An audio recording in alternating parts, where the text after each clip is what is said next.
الله الله الله الله ما لنا مولى سوى الله. Bismillahirrahmanirrahim. Assalamualaikum warahmatullahi wabarakatuh. Bismillah, alhamdulillah, wassalatu wassalamu ala rasulillah wa ala alihi wa sahbihi wa mawalah. La hawla wa la quwwata illa billah. A'udzu billahi minasyaitonir rajim. Bismillahirrahmanirrahim. Ya ayyuhalladzina amanu kutiba 'alaikumus shiyam kama kutiba 'alal ladzina min qablikum la'allakum tattaqun. Bapak Ibu hadirin rahimakumullah. Alhamdulillah tsumma alhamdulillah. Kalimah pertama yang senantiasa kita harus aturkan kepada Allah Subhanahu wa taala, karena dengan kalimat ini adalah satu bentuk syukur, adalah satu bentuk rasa terima kasih, salah satu bentuk awal untuk kita kemudian mengembalikan sesuatu apa yang Allah berikan kepada kita. Allah memberikan kepada kita sangat banyak nikmat-nikmat yang Allah berikan kepada kita, sangat banyak nikmat. Bisa hirup udara pagi ini juga nikmat, nikmat bisa melangkahkan kaki ke masjid juga nikmat. Kita tidak bisa menghitung nikmat yang Allah berikan kepada kita. Maka nikmat yang Allah berikan itu kita kembalikan lagi kepada Allah dengan bentuk rasa terima kasih, ya. Bentuk syukur itu adalah bentuk rasa terima kasih kepada segala apa yang Allah berikan kepada kita. Yang paling minimal yang harus kita lakukan dengan bentuk syukur itu, dengan bentuk terima kasihnya kita kepada Allah, yaitu kita dengan senantiasa mengucapkan alhamdulillahirabbil alamin. Maka dari itu ketika sholat, kenapa kita harus diperintahkan untuk senantiasa bersyukur? Karena nikmat Allah ini tak terputus. Kalau nikmat Allah saja terputus bagi diri kita, mungkin kita tidak lagi sedang kajian, sudah di liang lahat. Karena nikmat umur pun adalah juga nikmat yang Allah berikan kepada kita, yang harus kita syukuri, ya.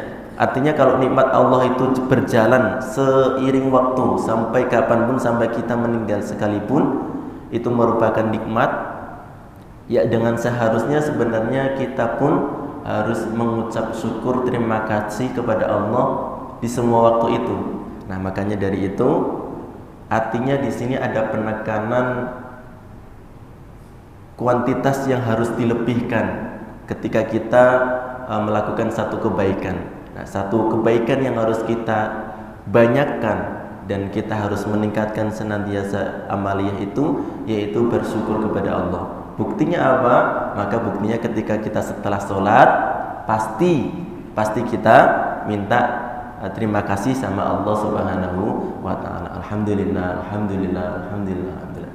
Makanya orang yang insya Allah setelah sholat kemudian diteruskan dengan wirid, diteruskan dengan membaca syukur, maka insya Allah beliau adalah golongan orang-orang yang bersyukur atas segala nikmat yang Allah berikan kepada dia, ya. Insya Allah semoga itu menjadi satu ilmu untuk kita, untuk kemudian tidak setelah sholat cleansing, setelah sholat lari kemana, tapi kita gunakan ya setidaknya 1 menit, 5 menit paling tidak untuk kita kemudian bersyukur atas nikmat yang Allah berikan kepada kita. Karena kalau bukan karena atas izin Allah, maka mungkin kita tidak berada pada masjid yang mulia ini. Kita walaupun sedemikian rupa bersemangat, berikhtiar untuk datang ke masjid yang mulia ini, kalau Allah tak ridha, kalau Allah tak kasih, kita tidak bisa ke masjid ini.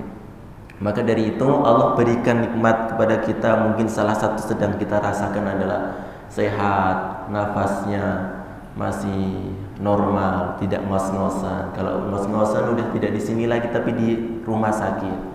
Insya Allah lengkap semuanya pada diri kita, sehingga kita datang ke masjid mulia ini dalam rangka kebaikan, melangkahkan kaki subuh di waktu subuh ini kan sangat luar biasa, mungkin beratnya daripada waktu-waktu yang lainnya. Maka di sini ada satu keutamaan yang Allah berikan kepada kita, khusus orang-orang yang mulia ini. Maka kita harus awali dengan mengucap alhamdulillahirabbil alamin. Tidak hanya sekedar mengucap alhamdulillah, tapi meresapi bersyukur, ya. Itu tidak hanya sekedar terucap dalam lisan, tapi ucapan lisan itu membantu untuk masuk di dalam hati. Jadi diresapi, ya Allah terima kasih atas segala nikmat yang Kau berikan. Masih diberikan umur panjang, ya Allah. Panjangkan sampai nanti bulan Ramadan dan sampai seterusnya. Ya Allah, alhamdulillah masih sehat, masih bisa bangun pagi. Karena barangkali orang yang kecapean sekalipun di satu hari kemarin, ya. Kalau kecapean nih, orang mungkin subuhnya akan telat, ya, peluangnya untuk telatnya ada besar sekali. Tapi dibangunkan sampai sama Allah, subuh bisa subuhan melanjutkan kajian. Bahkan ada yang sebelum subuh udah dibangunkan jam 3. Kalau bukan karena Allah, siapa lagi? Maka kita senantiasa terima kasih dan diresapi di dalam hati kita, alhamdulillah ya Allah, alhamdulillah, alhamdulillah, terima kasih ya Allah. Maka demikian itu menjadi satu motivasi awal untuk kita kemudian senantiasa ketika melakukan kebaikan, jangan sampai kita menganggap diri kita ini melakukan kebaikan ini karena diri kita sendiri. Di situ ada campur tangan Allah Subhanahu wa taala yang memudahkan kita, ya, yang memudahkan kita.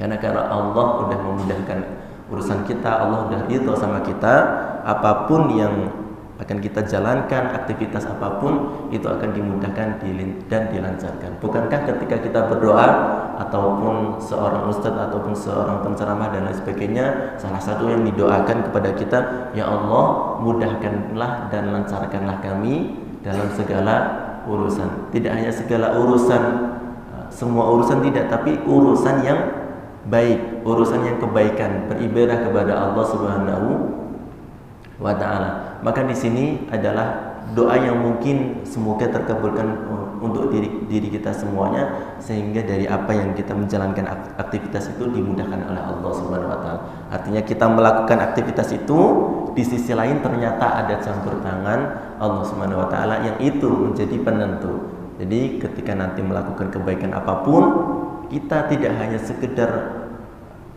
melakukan kebaikan ini karena kita mampu, tapi di situ ada andil Allah. Nah ini beda, nanti akan beda rasanya. Ketika kita melakukan kebaikan, tapi ada rasa Allah itu memang memudahkan kita, nanti beda. Tingkat ikhlasnya itu nanti yang akan membedakan antara diri kita dengan yang lainnya.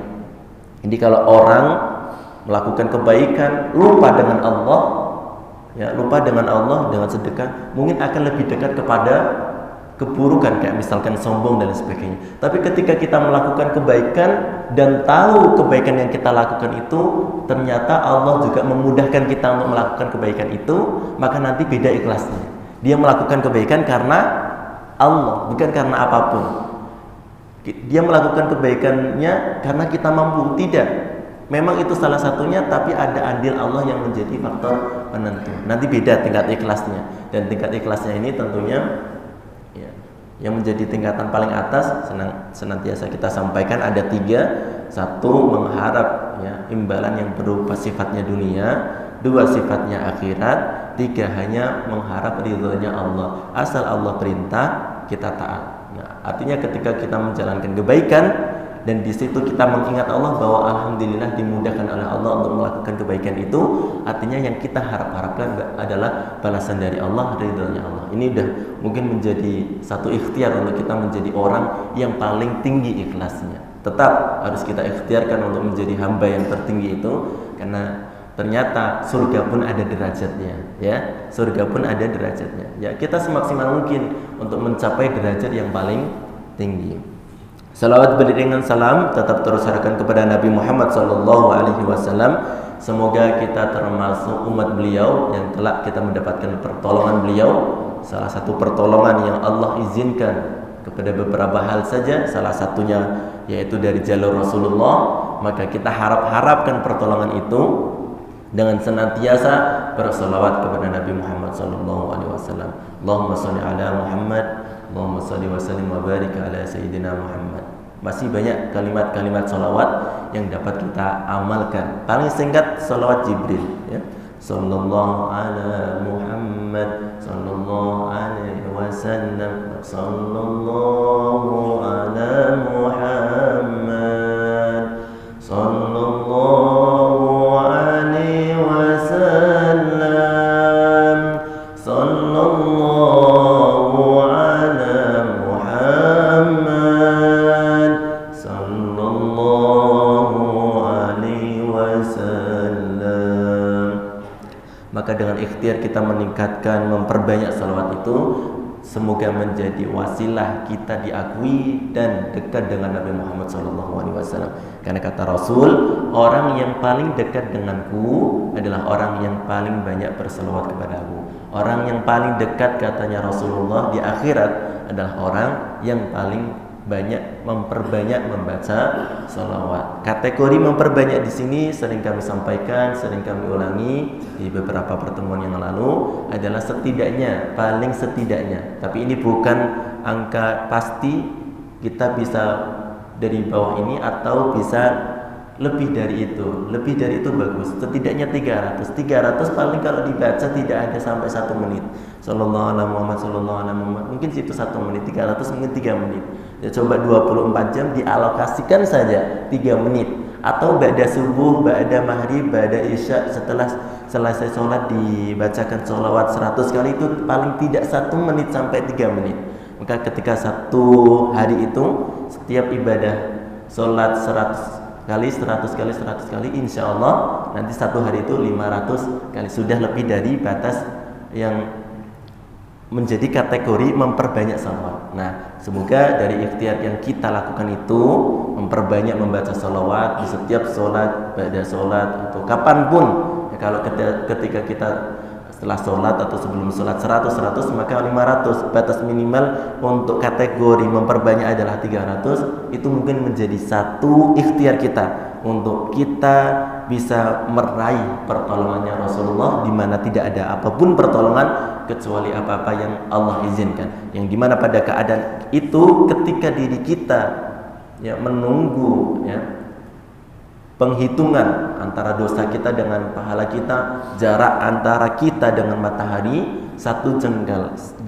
Di sekarang saja di Batam berkilo-kilo juta kita dengan matahari, kita merasakan panas yang luar biasa. Saking panasnya, kalau kata orang-orang Batam ini wajib ber-AC. Ya. Mungkin di sini di Batam ini tak ada satupun rumah yang tak ber-AC, minimal kipas angin.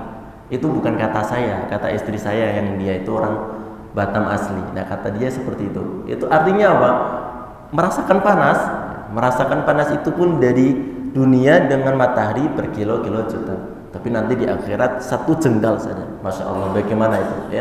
Tak bisa kita bayangkan. Maka demikian ini menjadi ikhtiar kita agar kita nanti dalam keadaan yang selamat ya, diberikan naungannya Allah Subhanahu wa taala, keselamatan pada hari akhir itu dengan senantiasa memperbanyak membaca salawat kepada Nabi Muhammad SAW. Bapak Ibu hadirin rahimakumullah, ba'da subuh ini ya, karena waktunya waktu yang terbatas, tidak sampai 1 jam, kita insya Allah akan meneruskan pembahasan kita di pertemuan yang lalu. Yang lalu kita membahas tentang 1 hadis Nabi ya, yang kita jabarkan di 1 pertemuan kemarin. Kata Rasul, man shoma Ramadan imanan wa ihtisaban ghufira lahu ma taqaddama min dambi.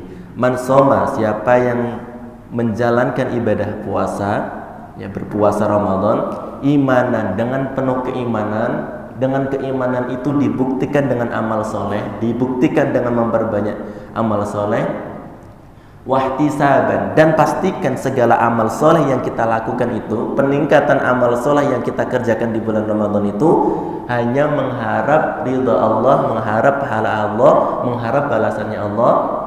Ghufira lahu ma taqaddama min dami, maka dia akan digugurkan semua dosa yang pernah dia kerjakan,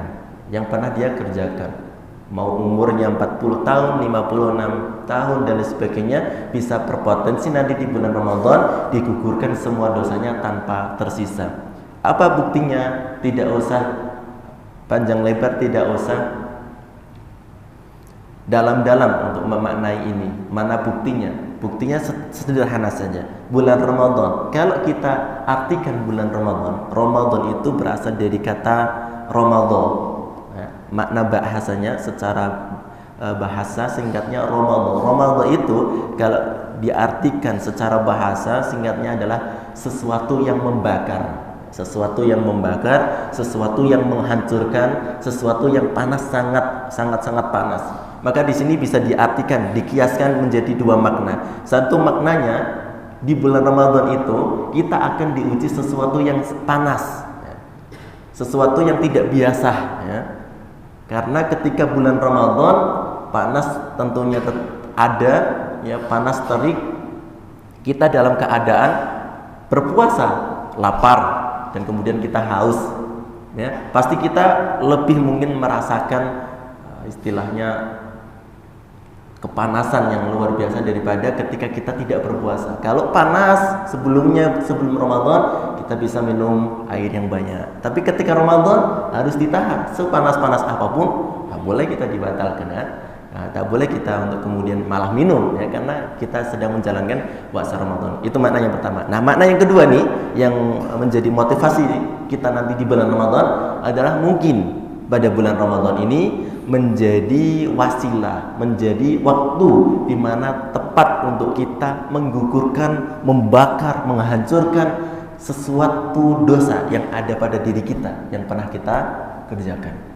Nah, itu dua makna kalimat Ramadan. Ramadan, satu dimaknakan bahwa pada satu itu kita diuji dengan panas yang luar biasa yang kita tidak bisa minum, ya, karena puasa. Yang kedua adalah dikiaskan bahwasannya ketika bulan Ramadan ini adalah momentum untuk kita menghancurkan, membakar, ya, semua dosa yang pernah kita kerjakan. Nah, lanjutan daripada itu dari hadisnya Rasulullah SAW lebih meningkatkan diri ketika bulan Ramadan itu, meningkatkan kualitas ibadah. Ya, kemudian kalau kita berbicara tentang bulan Ramadan, kiranya apa yang menjadi tujuan utama? Tujuan utama kita berada di bulan Ramadan ini.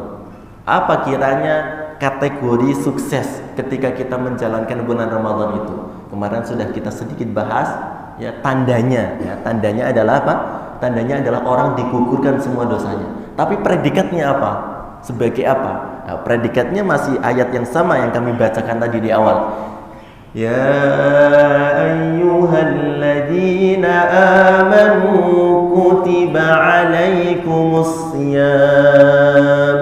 Nah, kalimatnya diawali menggunakan ya ayyuhalladzina amanu, khusus karena di dalam Al-Qur'an itu ada panggilan kepada umat Islam, umat yang beriman kepada Allah, dan ada panggilan kepada An-Nas. Kalau secara umum An-Nas teorinya bisa dipakai oleh siapapun. Al-Quran ini Masya Allah luar biasa. Jadi ketika ayatnya An-Nas, orang semuanya bisa melakukan, termasuk orang yang tidak beriman, ya, termasuk tidak beriman kepada Allah, melakukan konsep ayat ini, dia bisa sukses. Makanya sebenarnya dulu itu Islam itu kan menguasai dunia ketika zaman-zaman itu. Ini nanti pembahasannya di Sirah. Tapi kenapa sekarang ini negara barat, Eropa itu lebih menguasai dunia?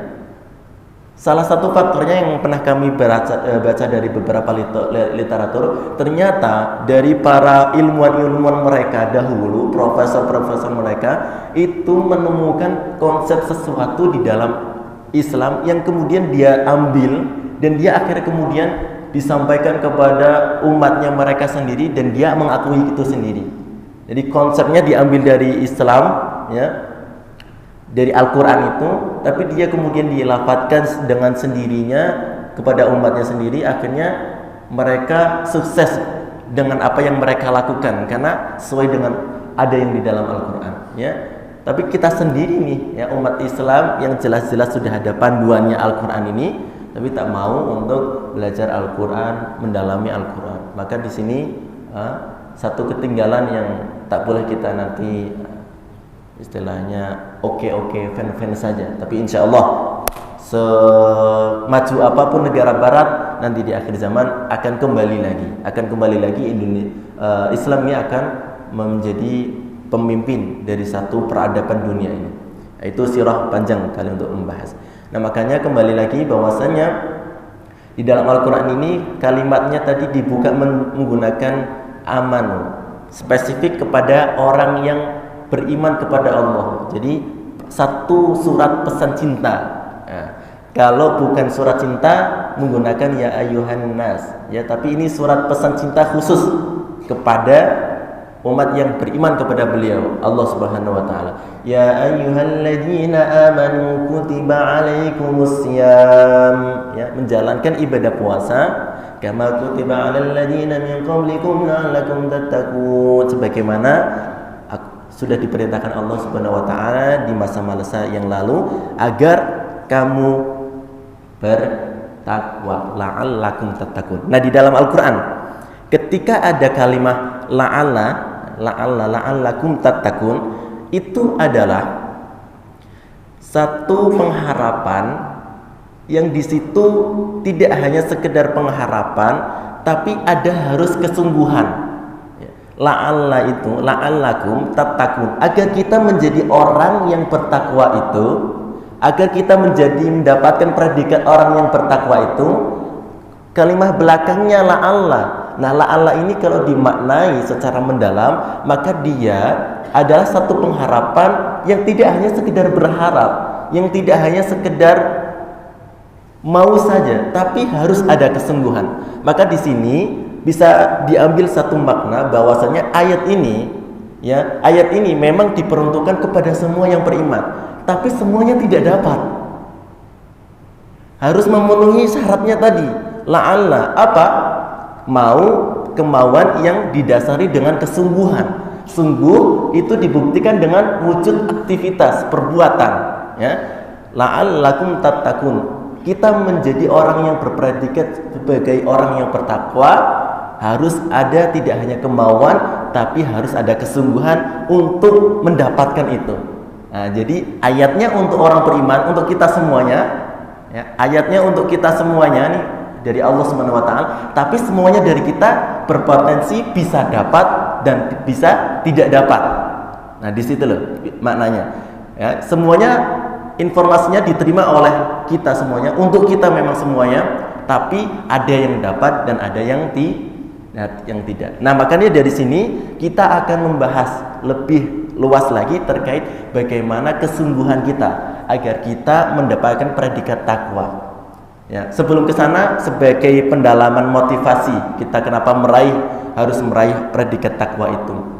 Kalau tadi kemarin di pertemuan lalu kita akan mendapatkan pengguguran dosa yang pernah kita kerjakan. Itu adalah keutamaan yang diberikan kepada orang yang berpredikat takwa. Gitu loh maksudnya. Jadi orang yang mendapatkan predikat takwa, orang yang sukses di bulan Ramadan berpredikat sebagai orang yang bertakwa, dia adalah balasannya digugurkan semua dosanya. Nah, predikat takwa ini satu-satunya predikat yang Allah terima, yang Allah diterima di akhirat nanti. Tidak ada satupun predikat yang Allah terima kecuali predikat takwa. Kalau di dunia kita mungkin jabatannya bisa sampai, kalau di kepolisian kompol mungkin dirjen apa-apalah, kayak kami kurang tahu. Kalau di tingkat desa mungkin RT RW, kelurahan, sampai camat, sampai bupati, wali kota, gubernur, presiden sekalipun itu tidak Allah terima. Setinggi apapun jabatanmu, sebanyak apapun hartamu, ya, engkau di mataku biasa saja. Gitu. Istilahnya kayak kalau dibahasakan dengan manusia, Allah itu seperti itu. Ya walaupun tidak demikian. Ya. Tapi secara kita bisa memahami itu tidak semua seperti itu. Tapi yang Allah terima, derajat yang menentukan antara diri dia dengan Allah itu dekat adalah dari ketakwaan. Artinya di sini meraih takwa itu adalah satu cita-cita yang nanti kita ikhtiar di bulan Ramadan itu, agar kita menjadi orang yang bertakwa, orang yang dekat dengan Allah Subhanahu wa taala. Nah, predikat takwa ini setidaknya kita raih dengan kesungguhan itu di bulan Ramadan dengan 3 amaliyah utama. Ya, ini langsung ke kurikulum puasanya Nabi, ya. Kurikulum Ramadannya Nabi. Setidaknya ada 3 amalan yang itu termaktub di dalam Al-Qur'an dan hadis, ya, termaktub di dalam Al-Qur'an dan hadis, yang salah satunya juga sudah sedikit kita singgung di pertemuan yang lalu. 3 amaliyah yang harus kita tingkatkan pada bulan Ramadan itu agar kita menjadi predikat orang yang sukses di bulan Ramadan. Kami ulangi, tadi ayatnya adalah orang yang sukses menjalankan puasa Ramadan, dia berpredikat mendapatkan takwa. Takwa sebelumnya menggunakan kata la'alla, artinya bukan pengharapan, sekedar pengharapan, tapi ada kesungguhan untuk meraih itu. Ya, kalau orang mendapatkan perintah puasa semuanya, tapi mungkin semuanya tidak sukses, hanya beberapa saja yang mau bersungguh-sungguh. Siapa bersungguh-sungguh? Setidaknya orang meningkatkan 3 amaliyah ini. Nah, ini perlu dicatat di otaknya masing-masing, di hatinya masing-masing, agar tidak lupa. Ya, ini amaliyah teknis ya Bapak Ibu, ya, teknis. Kalau tidak diamalkan ilmu aplikatif seperti ini, ya kebangetan, ya, karena sudah sangat simpel, sederhana. Kami sederhanakan teori pembahasan kita ini. 3 amaliyah penting.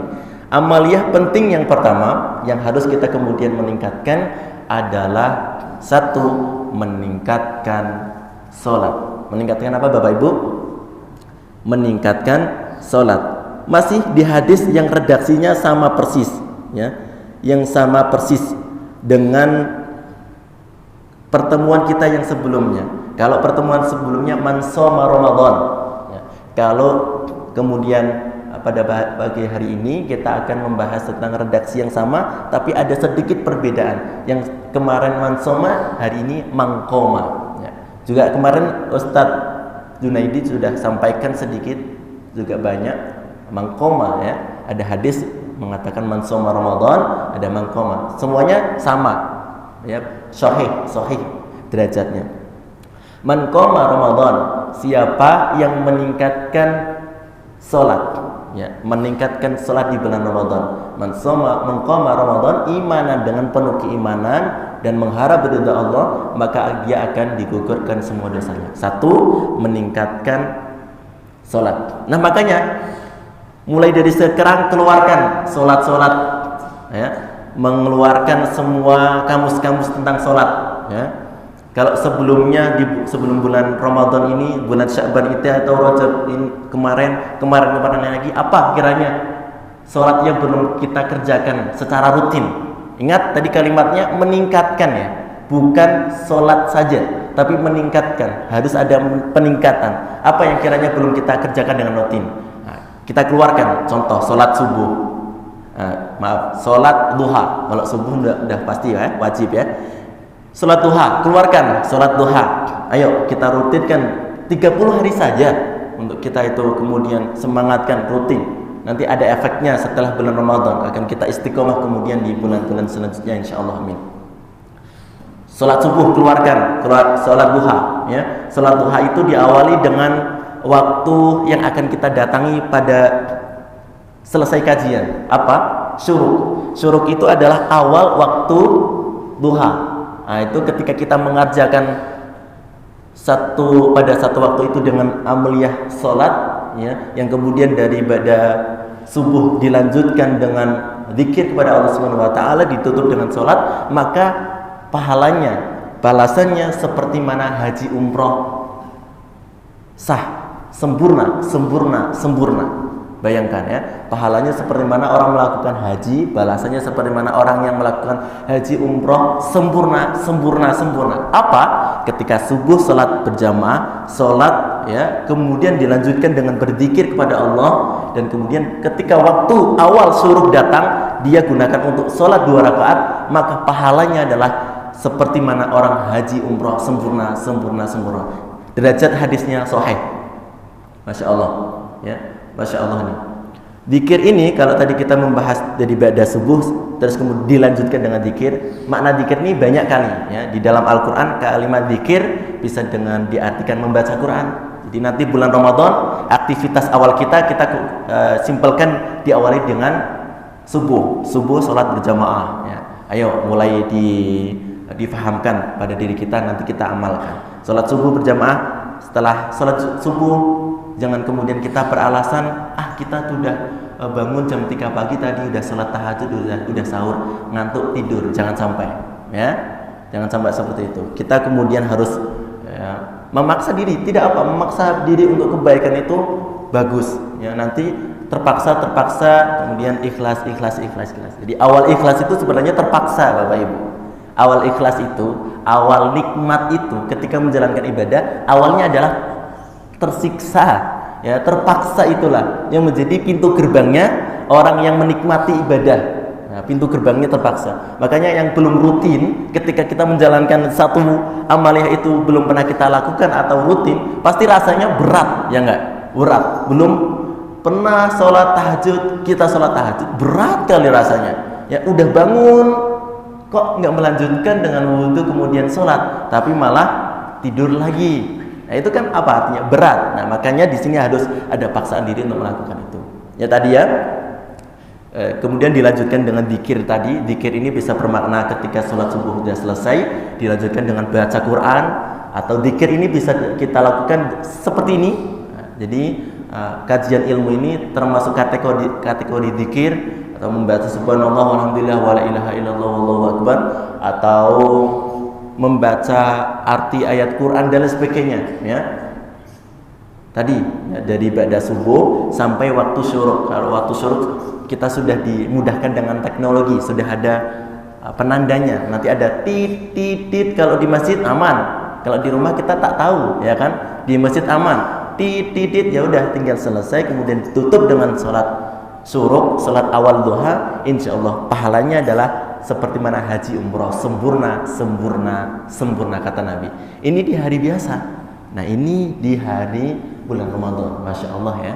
Nah maka dari situ tingkatkan sholatnya, keluarkan amal ibadah sholat duha atau rawatib ya. Rawatib yang dalam satu hari itu ada 12 rakaat ya.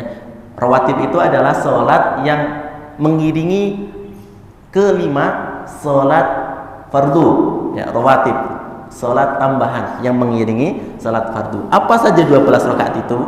Nih, tadi kan apa poin pertamanya? Meningkatkan sholat. Apa salah satu sholatnya yang bisa kita tingkatkan? Tadi selain sholat duha, awal duha syuruk tadi, kemudian kita meningkatkan sholat rawatib kita ini. Yang sebelumnya datang ketika iqamah saya, nanti ketika ada waktu di mana dia melakukan rawatib, datang sebelum adzan atau datang pas adzan tak apalah ya.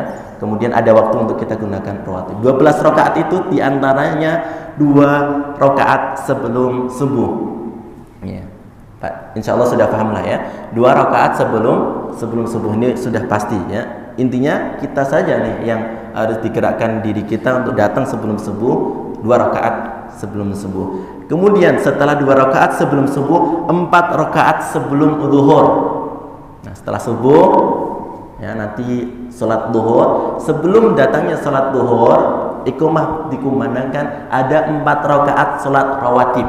Ustaz, kalau 2 rakaat saja gimana? Boleh ya, tapi di sini ada 4 rakaat untuk salat rawatib ya. Ada istilah kuota, 4 kuota rakaat sebelum zuhur. Karena kalau ada 12 rakaat, kalau kita kurangi nanti menjadi 10. Nah, maka kita maksimalkan itu 4 rakaat sebelum zuhur. Setelah itu 2 rakaat setelah zuhur. Jadi setelah zuhur juga ada rawatibnya lagi, 2 rakaat. Ya, 4 rakaat sebelum zuhur, 2 rakaat setelah zuhur. Setelah itu apa? Salat maghrib. Ya, setelah salat maghrib langsung loncat ke maghrib. Nanti kita akan bahas kenapa tidak ada yang lain. 2 setelah maghrib. Jadi maghrib selesai 2 rakaat. Nah setelah 2 rakaat setelah maghrib, 2 rakaat setelah isya. Nah, kami ulangi dari awal. 12 rakaat itu adalah 2 sebelum subuh, 4 sebelum zuhur, 2 setelah zuhur, 2 setelah maghrib, 2 setelah isya. Yang lainnya apa Ustaz? Ya. Yang lainnya adalah sholat mutlak. Ya, boleh. Nanti ada fadilahnya tertentu. Ketika misalkan ada asar, qobliyahan, ya qobliyahan boleh silakan. Itu nanti namanya kategori sholat mutlak atau jenis sholat yang lainnya. Atau sebelum datangnya adzan, berkumandang adzan, datang ke masjid sholat. Sholat apa itu? Tahiyatul masjid. Ya. Niat tahiyatul masjid 2 rakaat sebelum adzan dikumandangkan, datang ke masjid. Ya, maka ada fadilahnya tertentu, ya, ada fadilahnya tertentu yang itu bukan masuk dalam kategori salat rawatib. Ya, kalau melakukan itu ada fadilahnya dan itu menjadi ikhtiar kita untuk meningkatkan salat-salat. Ya, tadi ya salat duha, kemudian rawatib, terus kemudian nanti di tengah-tengah hari ya di jam 8, 9, 10-an itu kita ada kuota untuk melakukan salat duha 2 sampai 4 rakaat yang nanti kemudian ditutup menjelang setidaknya 15 menit sebelum zuhur. Itu adalah waktu-waktu yang paling utama menurut beberapa riwayat untuk melakukan salat duha. Karena salat duha itu adalah salat sunnah yang ketika dikerjakan di penghujung hari yang terik. Kalau penghujung hari yang terik itu kira-kira jam berapa? Ya sekitar 10-11an, di mana panas itu pas di ubun-ubun. Nah ini menurut cerita riwayat itu, ketika matahari di ubun-ubun itu, ya kebiasaan para orang-orang terdahulu itu dia untuk kemudian melakukan salat duha. Karena pada saat terik itu adalah waktu yang sangat utama untuk menjalankan salat duha. Tapi di waktu yang lain juga boleh, ya juga bagus. Ya jadi tadi kalau pembukanya adalah suruh awal waktu duha di jam-jam 8, 9, 10 juga tengah-tengahnya nanti salat duha bisa. Terus kemudian nanti ditutup dengan waktu yang paling utama untuk menjalankan duhur adalah ketika matahari di ubun-ubun ya jam 11-an atau setidaknya 15 menit, tapi jangan sampai ngepas ya. Nanti kehabisan pula nanti ketika menjalankan sholat itu.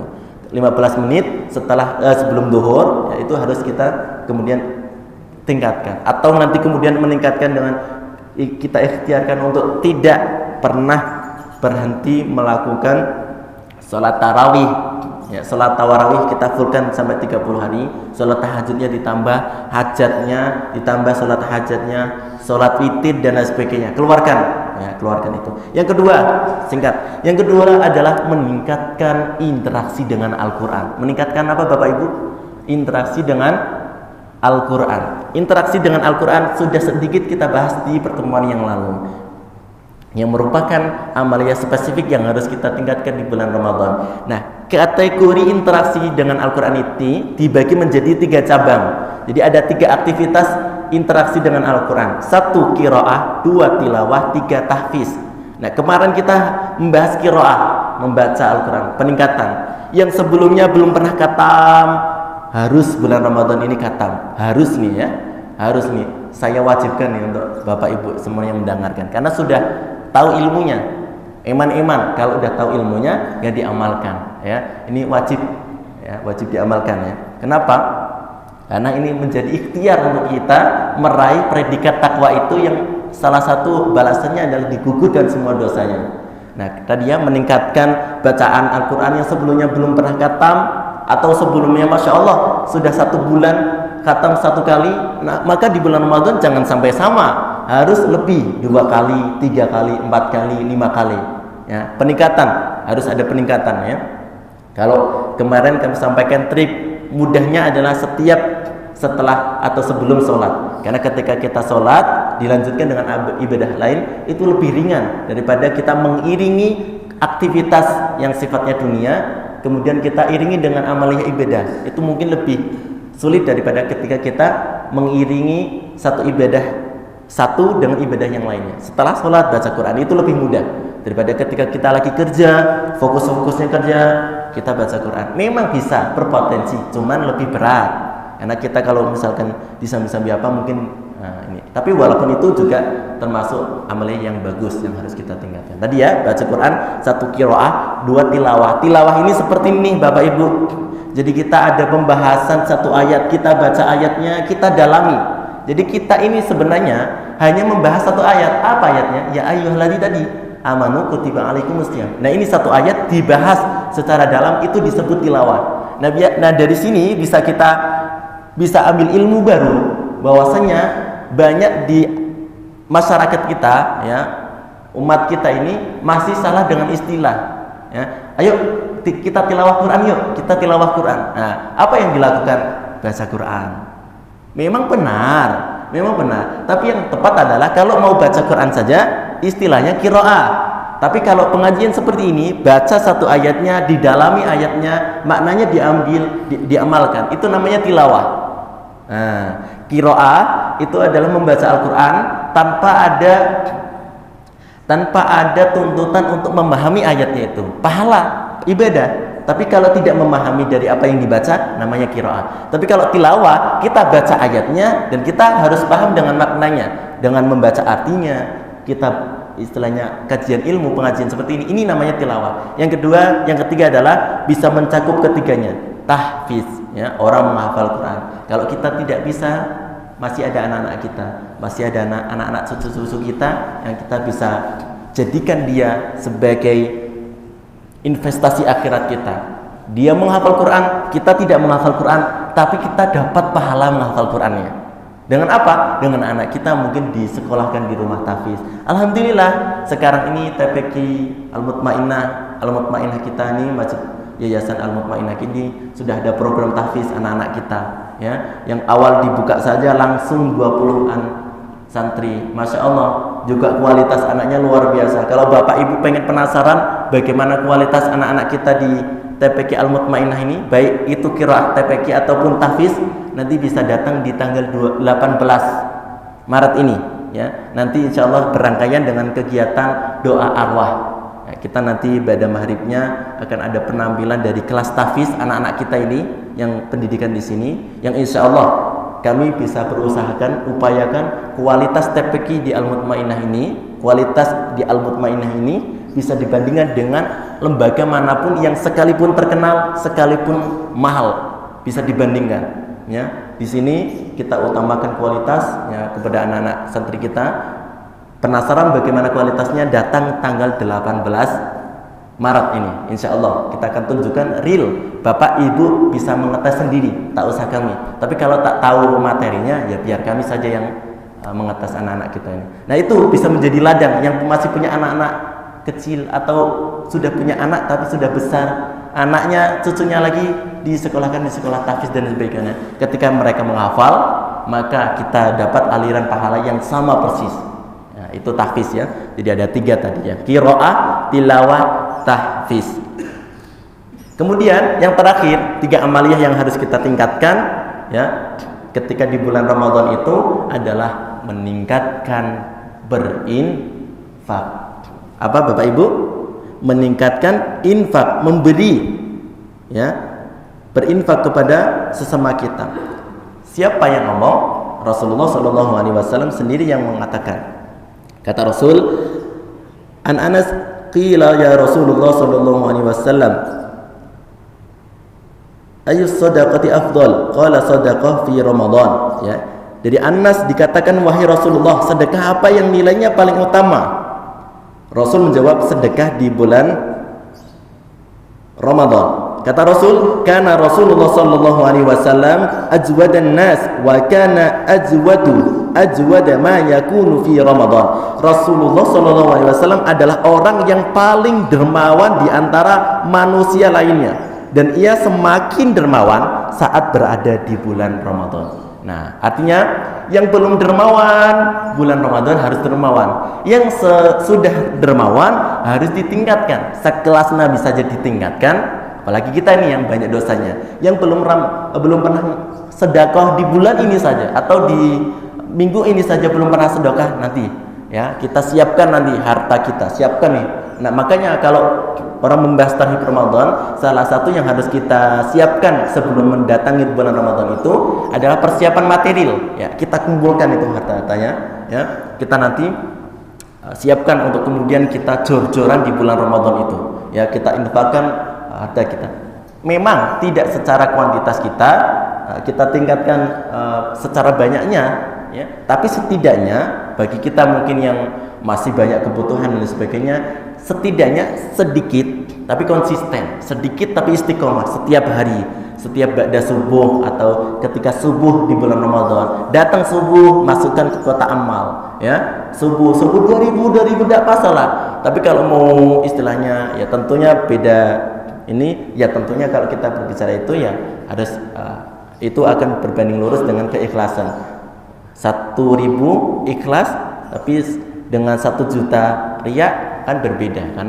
Tapi tetap di sini yang namanya peningkatan dari segi apapun ya. Yang sebelumnya belum pernah infak setiap hari ya, setiap hari di bulan Ramadan. Jor-joran lah bahasanya. Ini bisa kita definisikan masing-masing bagaimana kadar meningkatkan infak. Yang bisa menilai diri kita sendiri. Kira-kira dalam 1 bulan ini kita nih gimana nih? Pernah ngasih nggak ke orang? Pernah ngasih nggak ke masjid? Pernah kita sedekahkan nggak untuk kebaikan dan lain sebagainya? Kalau belum pernah, pastikan nanti di bulan Ramadan ada peningkatan ya. Dengan tadi yang belum dermawan, yang sudah dermawan ditingkatkan kedermawannya di bulan Ramadan. Alhamdulillah pas ada 3 yang kami ulangi tadi terkait amaliyah yang harus kita utamakan, yang harus kita tingkatkan di bulan Ramadan untuk meraih predikat sukses di bulan Ramadan, yaitu orang yang bertakwa. Yang pertama adalah meningkatkan sholat, keluarkan amaliyah sholat, sunnah-sunnahnya yang lainnya, kerjakan, tingkatkan, harus kita tingkatkan. Yang kedua, perbanyak membaca Quran. Yang belum pernah khatam harus khatam sekali minimal di bulan Ramadan. Yang sudah 1 kali, 2 kali, yang sudah 2 kali, 3 kali sampai seterusnya. Ketiga, banyak menaikkan amaliyah berupa berinfak. Yang belum dermawan harus dermawan, paksakan untuk menjadi gerbong ikhlas itu ya. Yang sudah dermawan tingkatkan kedermawannya ya, utamakan ibadah sosial. Maka kenapa Ramadan ini menjadi salah satu ibadah sosial ya, karena ternyata di situ ada anjuran amaliyah yang itu sifatnya sosial, memberikan satu dengan yang lainnya. Uangnya digelontorkan, dianggarkan untuk berbuka puasa. Siapa yang memberikan hartanya, makanan, minumnya untuk orang berbuka, maka pahalanya seperti orang yang berbuka itu. Kalau kita menyiapkan anggaran 1 hari untuk 10 kotak, maka pahala kita di 1 Ramadan itu seperti mana orang berpuasa 300 orang. Bayangkan ya, cuma 10 kotak di satu hari. 10 dikali 30 hari berapa? 300. Kita pahalanya bukan seperti mana kita beribadah puasa sendiri, tapi seperti mana orang berpuasa 300 orang. Jadi 300 orang berpuasa, pahalanya mereka semua seperti mana puasanya kita ketika kita menganggarkan harta kita untuk memberikan, menyediakan orang yang berbuka puasa. Demikian mungkin yang dapat kami sampaikan. Semoga ini menjadi motivasi gerakan kita untuk melakukan bulan Ramadan ini dengan peningkatan ibadah, dan semoga kami berharap dan berdoa kepada Allah, Bapak Ibu yang hadir khususnya pada pagi hari ini dimudahkan, dilancarkan oleh Allah Subhanahu wa taala untuk mengamalkan, melakukan kebaikan yang kami sampaikan ini, dan Allah Subhanahu wa taala membalas dengan setimpalnya dari apa yang kita ikhtiarkan ini. Cukup sekian, kebaikan hanya datang dari Allah, kami hanya menjadi perantara, dan keburukan dari kami pribadi. Wallahul muwaffiq ila aqwamit thoriq. Kita tutup dengan doa kafaratul majlis. Subhanakallahumma wa bihamdika asyhadu an la ilaha illa anta astaghfiruka wa atubu ilaik. Wassalamualaikum warahmatullahi wabarakatuh.